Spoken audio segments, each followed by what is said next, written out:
نہیں کماتا، کتنا کماتا ہے کوئی بھی فائدہ نہیں۔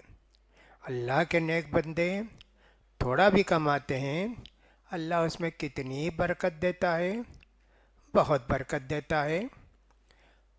نبی کریم صلی اللہ علیہ وسلم کے کئی معجزات بھی ہیں کہ نبی کریم صلی اللہ علیہ وسلم نے جس برتن میں ہاتھ رکھ دیا کتنی برکت ہو گئی، آٹے میں ہاتھ رکھ دیا کتنے لوگ کھائے، پانی میں ہاتھ رکھ دیا پانی ابلنے لگا۔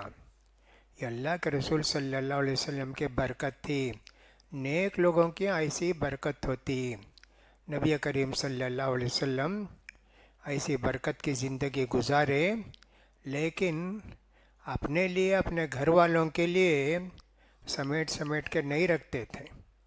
خیبر جب فتح ہوا تو اللہ کے رسول اپنے گھر والیوں کو 1 سال کا خرچہ دے دیتے، کھجور، اتنے کھجور دے دیے، 360 کلو کھجور دے دیے سمجھو، لیکن 2-3 مہینے میں ختم ہوا۔ مہمان آتے ادھر دیے، ان کو دیے، پھر ختم۔ نبی کریم صلی اللہ علیہ وسلم ایسی زندگی گزارے، اللہ کی یاد میں بھی مشغول رہتے اور کبھی اللہ سے شکایت بھی نہیں کرتے کہ اللہ مجھے بھوکا رکھا ہے کیا، تو کبھی نہیں، برکت کی زندگی جی۔ تو اس طرح اللہ نے بہت ساری نعمتوں سے نوازا ہے، لیکن ہم اس کے مقابلے میں جو شکر ادا کرتے ہیں بہت کم۔ وقلیل من عبادی الشکور، اللہ نے کہا میرے شکر گزار بندے بہت کم ہیں، یہ اللہ تعالیٰ نے ہم کو بتایا۔ پھر اس کے بعد 7ویں چیز ہے اپنے آپ کو اللہ کے سامنے عاجز اور اپنے آپ کو اللہ کے سامنے گرا دینا، انکسار القلب بالکلیتی، پوری طرح اپنے آپ کو اللہ کے حوالے کر دینا۔ اللہ جو بھی کرے گا اس سے راضی ہیں، اسی لیے حدیث میں بھی آتا نا دعا، رضیت باللہ ربا، اللہ تو رب ہے، اللہ تو میرے حق میں جو بھی فیصلہ کرے گا مجھے کوئی شکایت نہیں اللہ، ایسے کہے گا۔ یہ اللہ کے بندے نیکی کے کام کر کے بھی ان کو ذرا بھی گھمنڈ غرور نہیں ہوتا کہ میں نیکی کا کام کیا، میں نماز پڑھا، میں حج کر کے آیا، ہر سال 3-4 عمرے کرتا ہوں، میں غریبوں کو کھلاتا ہوں۔ نہیں جی، ایسے لوگ کبھی اپنی عبادت میں کبھی گھمنڈ اور غرور نہیں کرتے، بلکہ ان کو ڈر اس بات کا ہے ہم نے جو کیا اللہ قبول کیا کیا۔ والذین یؤتون ما آتوا وقلوبهم وجلة انہم الی ربہم راجعون، اللہ کے نیک بندے کتنا دیتے جی، لیکن ان کو ڈر ہے کہ اللہ کے جائیں گے تو اللہ اگر ہم سے کہے تو دکھاوے لے کیا، اتنا اخلاص تمہارے دل میں نہیں تھا۔ اللہ کے نیک بندے نیکی کر کے خوش ہونے کے بجائے ڈرتے کہ اللہ تعالی ہماری عبادت کو ہمارے چہرے پر مار دیا تو کیا ہوگا۔ جیسے کہ امام ابن قیم رحمۃ اللہ علیہ فرماتے ہیں، آدمی نماز پڑھتا ہے، کتنا ثواب اس کو ملتا ہے؟ کہا کہ صاحب کسی کو 10 حصہ ثواب، 10 میں 10، کسی کو 9، کسی کو 8، کسی کو 7، کسی کو 6، کسی کو 5، کسی کو 4، کسی کو 3، کسی کو 2، کسی کو 10 میں 1 نمبر ملتا۔ جتنی ہمارے خلوص ہوگا اللہ کے سامنے کھڑے ہو کر عاجزی کے ساتھ، فروتنی کے ساتھ اللہ کی عبادت کریں گے، اتنا زیادہ ہم کو ثواب ملے گا۔ اسی لیے اللہ کے رسول سے پوچھا گیا مل احسان، اللہ کے رسول بہترین کام، اچھا کام، اللہ کو خوش کرنے والی عبادت کیسی ہے؟ کہا تعبد اللہ کأنک تراہ، جب تم نماز میں کھڑے ہو جاتے ہو نا ایسے سکون کے ساتھ کھڑو جیسے تم اللہ کو دیکھ رہے ہو۔ فَإِن لَمْ تَكُنْ تَرَاهُ فَإِنَّهُ يَرَاكَ، اتنا تم کو اندر حوصلہ نہیں ہے، طاقت نہیں ہے ایمان کی، یہ تو سوچو کہ اللہ ہم کو دیکھ رہا ہے۔ یہ اللہ کے رسول نے فرمایا۔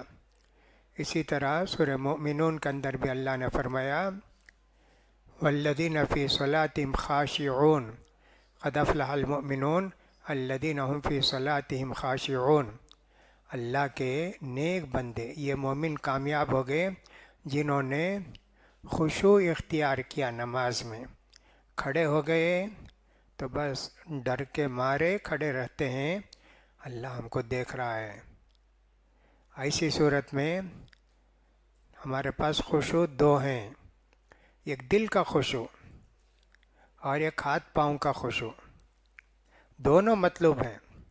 دل کا خشوع اصلی خشوع ہے، ساری توجہ اللہ کی طرف رہے عبادت میں۔ بندہ میں عاجز ہوں، میں ناقص ہوں، اللہ کامل ہے، میرا رب مہربان ہے، مجھے نماز پڑھنے کی اجازت دیا، حکم دیا، یہ میری بہتری کے لیے دیا، اس نماز کا کتنا ثواب ہم کو قیامت میں ملے گا، یہی سب سوچتے رہتا ہے، یہ دل کا خشوع ہوا۔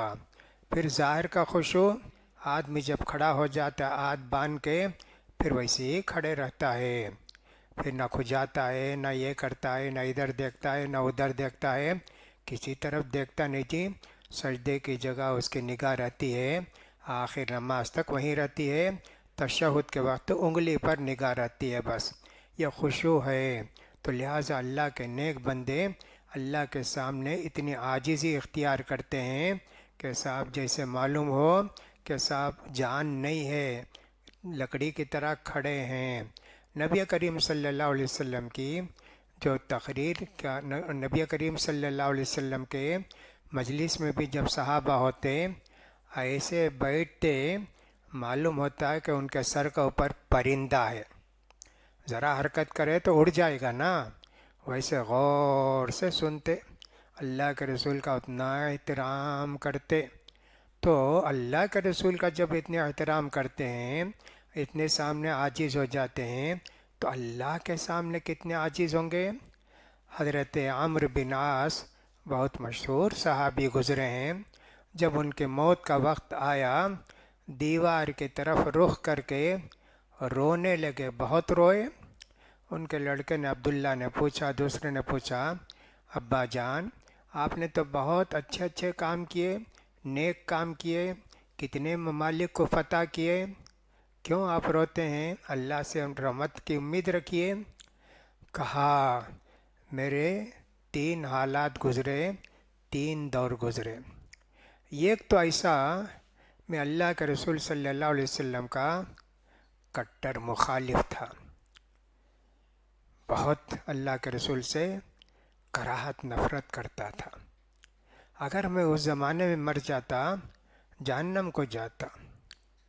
پھر اللہ تعالیٰ پر میں اللہ کے رسول کے پاس گیا، جاتے میں نے کہا اللہ کے رسول میں ایمان لانا چاہتا ہوں، آپ ہاتھ بڑھائیے، میں آپ سے بیعت کر کے ایمان لاتا ہوں۔ اللہ کے رسول ہاتھ بڑھائے، حضرت عمرو بن عاص نے ہاتھ کھینچ لیا، پوچھا اللہ کے رسول نے ما لک یا عمرو، کیا بات ہو گئی جی؟ کہا اللہ کے رسول ایک شرط ہے اللہ کے رسول، اللہ مجھے معاف کر دے گا کیا اللہ کے رسول؟ کہاں جی؟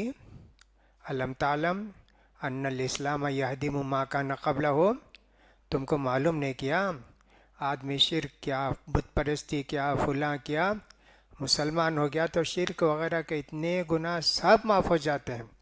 بڑی خوشی ہوئی ان کو، کہا کہ اس وقت اگر میں مر جاتا اللہ کے رسول پر ایمان لانے کے بعد، میں جنت کو جاتا، اور پھر ایسا ہوا کہ صاحب میرے اندر اللہ کے رسول کی اتنی محبت ہو گئی، کبھی میں نے اللہ کے رسول کے چہرے کو دیکھا نہیں، اتنی محبت، اتنا رعب، اتنا خوف۔ اس حالت میں اگر میں مر جاتا نا، جنت کو جاتا جی۔ لیکن اس کے بعد اللہ کے رسول کے بعد کتنی سب ہم کو کیا کیا سب کرنا پڑا، کہیں گورنر بن گئے، کبھی فلاں ہو گئے، کیا کیا ہوا، کیا اللہ کو معلوم ہم نے کیا کیا۔ اللہ اگر ہم سے حساب لے گا تو بچیں گے کیا، کامیاب ہوں گے کیا، یہ سوچ کر میں رو رہا ہوں۔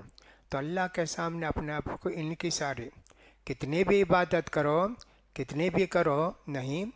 اللہ کے رسول صلی اللہ علیہ وسلم کی بہت ساری دعاؤں میں ایک دعا یہ بھی تھی، اللہم انی عبدک، اللہ میں تیرا غلام ہوں اللہ، وابن عبدک، تیرے غلام کا بیٹا ہوں، وابن امتک، تیری باندی کا بیٹا ہوں اللہ، ناصیتی بیدک، میں تیرے قبضے قدرت میں ہوں اللہ، میری پیشانی تیرے ہاتھ میں، ناصیتی بیدک، اللہم انی عبدک ابن عبدک ابن امتک ناصیتی بیدک، میری پیشانی تیرے ہاتھ میں ہے، ماضٍ فی قضاؤک، تیرا جو فیصلہ میرے حق میں ہے اللہ وہ چل رہا ہے، ہو رہا ہے، اور میں تیرے فیصلے سے راضی ہوں اللہ، تو جو بھی فیصلہ کرے گا میں تجھ سے راضی ہوں۔ کہا اللہ کے رسول صلی اللہ علیہ وسلم ماضٍ فی قضاؤک، اسألک بکل اسم هو لک سمیت بہ نفسک او انزلتہ فی کتابک او علمتہ احدا من خلقک او استأثرت بہ فی نفسک او استأثرت بہ فی نفسک عندک، اسألک بکل اسم هو لک سمیت بہ نفسک او انزلتہ فی کتابک او علمتہ احدا من خلقک او استأثرت بہ نفسک ان تجعل القرآن ربیع قلبی ونور صدری وجلاء حزنی وذہاب غمی وہمی۔ ایسے اللہ کے رسول دعا کرتے تھے، اللہ میں عاجز ہوں اللہ، میں تیرے سامنے ایک عاجز بندہ ہوں، سارے نبیوں کے سردار جن کی عبادتیں اتنی زیادہ تھیں لیکن کبھی آپ نے اپنی عبادت کے متعلق نہیں سوچا، میں تو اللہ کی عبادت بہت کرتا ہوں۔ صحابہ سوچتے تھے اتنی زیادہ عبادت کرتے ہیں اللہ کے رسول، یہ تو جنت ہی میں جائیں گے۔ اللہ کے رسول نے کہا نہیں جی، کسی کا عمل اللہ کی مہربانی کے سوائے جنت میں اس کو نہیں لے جائے گا، تم کتنی بھی نیکی کر لو۔ اللہ کے رسول جتنی نیکی کرتے ہیں، اگر بفرض محال کوئی آدمی اتنی نیکی کرے، جب اللہ کے رسول جنت کو اپنی عبادت سے نہیں جا سکتے تو ہم کیسے جا سکتے جی؟ کہا اللہ کے رسول نے الا ان یتغمدنی اللہ برحمت منہ، اللہ کی رحمت ہوگی تو ہی میں جنت کو جاؤں گا، کبھی غرور نہیں، کبھی تکبر نہیں، انکساری قلب، اپنے آپ کو معمولی سمجھنا، یہ سب کون جانیں گے؟ جو اللہ کی عبادت میں مشغول رہتے نا، وہ جتنی عبادت کرتے اور کرتے اور کرتے اور کرتے، ہے نا، کرتے جاتے جی، لیکن جتنی عبادت کرتے اتنے زیادہ اپنے آپ کو اللہ کے سامنے عاجز سمجھتے، کبھی غرور نہیں آتا، کبھی تکبر نہیں آتا ان کے دل میں کہ میں تو عبادت کرتا ہوں، اللہ کا میں مخلص بندہ ہوں اور اللہ کی عبادت میں میں مشغول رہتا ہوں، کبھی ان کے دل میں نہیں آتا جی